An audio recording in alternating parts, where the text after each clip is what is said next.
ऐत्रेय ब्राह्मण की कथा। नमस्कार दोस्तों, मांडुकी नाम के एक ऋषि थे। उनकी पत्नी का नाम इत्रा था। वे दोनों ही भगवान के भक्त थे तथा अत्यंत पवित्र जीवन व्यतीत कर रहे थे। दोनों ही एक दूसरे का ध्यान रखते थे तथा हंसी खुशी से समय काटते थे। दुख था तो केवल एक था कि उनके कोई संतान नहीं थी। सोच विचार के पश्चात पुत्र प्राप्ति की इच्छा से दोनों ने कठिन तपस्या की तथा भगवान से बार बार पुत्र के लिए प्रार्थना की। आखिर कुछ समय पश्चात भगवान ने उनकी तपस्या तथा प्रार्थना से प्रसन्न होकर उनकी इच्छा को पूरा कर दिया। उनके घर में एक पुत्र का जन्म हुआ जो अत्यंत सुंदर तथा आकर्षक था। वह बालक उनकी महान तपस्या का फल था। यद्यपि बचपन से ही वह बालक अलौकिक एवं चमत्कारपूर्ण घटनाओं का जनक था, लेकिन प्रायः चुप ही रहता था। काफी दिनों के पश्चात उसने बोलना शुरू किया। आश्चर्य की बात यह थी कि वह जब भी बोलता वासुदेव वासुदेव ही कहता। 8 वर्ष तक उसने वासुदेव शब्द के अतिरिक्त और कोई शब्द नहीं कहा। वह आंखें बंद किए चुप बैठा ध्यान करता रहता। उसके चेहरे पर तेज बरसता तथा आंखों में तीव्र चमक थी। 8वें वर्ष में बालक का यज्ञोपवीत संस्कार कराया गया तथा पिता ने उसे वेद पढ़ाने का प्रयास किया, लेकिन उसने कुछ भी नहीं पढ़ा, बस वासुदेव नाम का संकीर्तन करता रहता। पिता हताश हो गए और उसे मूर्ख समझते हुए उसकी ओर ध्यान देना बंद कर दिया। परिणाम स्वरूप उसकी माता की ओर से भी उन्होंने मुंह फेर लिया। कुछ दिनों पश्चात मांडुकी ऋषि ने दूसरा विवाह कर लिया, जिससे अनेक पुत्र हुए। बड़े होकर वे सभी वेदों के तथा कर्मकांड के महान ज्ञाता हुए। चारों ओर उन्हीं की पूजा होती थी। बेचारी पूर्व पत्नी घर में ही उपेक्षित जीवन व्यतीत कर रही थी। उसके पुत्र ऐत्रेय को इसका बिल्कुल ध्यान नहीं था। वह हर समय भगवान वासुदेव का नाम जपता रहता तथा एक मंदिर में पड़ा रहता। एक दिन माँ को अति क्षोभ हुआ।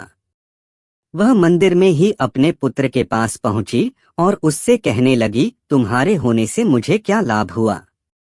तुम्हें तो कोई पूछता ही नहीं है। मुझे भी सभी घृणा की दृष्टि से देखते हैं। बताओ, ऐसे जीवन से क्या लाभ है? माता की ऐसी दुखपूर्ण बातें सुनकर ऐत्रेय को कुछ ध्यान हुआ। वह बोला, माँ, तुम तो संसार में आसक्त हो, जबकि यह संसार और इसके भोग सब नाशवान है। केवल भगवान का नाम ही सत्य है।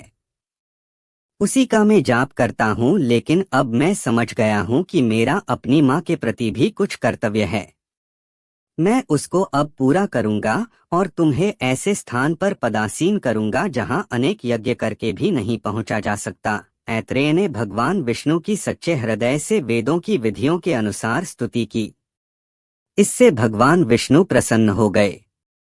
उन्होंने साक्षात प्रकट होकर ऐत्रेय और उसकी माता को आशीर्वाद दिया, पुत्र, यद्यपि तुमने वेदों का अध्ययन नहीं किया है, लेकिन मेरी कृपा से तुम सभी वेदों के ज्ञाता और प्रकांड विद्वान हो जाओगे। तुम वेद के एक अज्ञात भाग की भी खोज करोगे। वह तुम्हारे नाम से ऐत्रेय ब्राह्मण कहलाएगा। विवाह करो, गृहस्थी बसाओ तथा सभी कर्म करो, लेकिन सबको मुझे समर्पित कर दो, अर्थात यह सोचकर करो कि मेरे आदेश से कर रहे हो। उनमें आसक्त मत होना, तब तुम संसार में नहीं फंसोगे। एक स्थान जो कोटितीर्थ कहलाता है, वहां जाओ। वहां पर हरिमेधा यज्ञ कर रहे हैं। तुम्हारे जैसे विद्वान की वहां आवश्यकता है। वहां जाने पर तुम्हारी माता की सभी इच्छाएं पूरी हो जाएगी। इतना कहकर भगवान विष्णु अंतर्धान हो गए। माता का हृदय अपने पुत्र के प्रति बजाय ममता के श्रद्धा से ओतप्रोत हो गया। उसी के कारण तो उसे भी भगवान के दर्शन हुए थे तथा अपनी माता के कारण ही उसने भगवान के नाम के अतिरिक्त कुछ न बोला था। अब दोनों माता और पुत्र भगवान की आज्ञा का पालन करते हुए हरिमेधा के यज्ञ में पहुंच गए। वहां ऐत्रेय ने भगवान विष्णु से संबंधित प्रार्थना का गान किया। उसे सुनकर तथा उनके तेज और विद्वता से सभी उपस्थित विद्वान प्रभावित हो गए।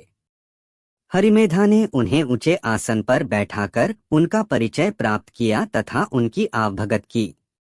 ऐत्रेय ने यहीं पर वेद नवीन 40 अध्यायों का पाठ किया। ये पाठ अभी तक पूरी तरह अज्ञात थे। बाद में ये पाठ ऐत्रेय ब्राह्मण के नाम से विख्यात हुए।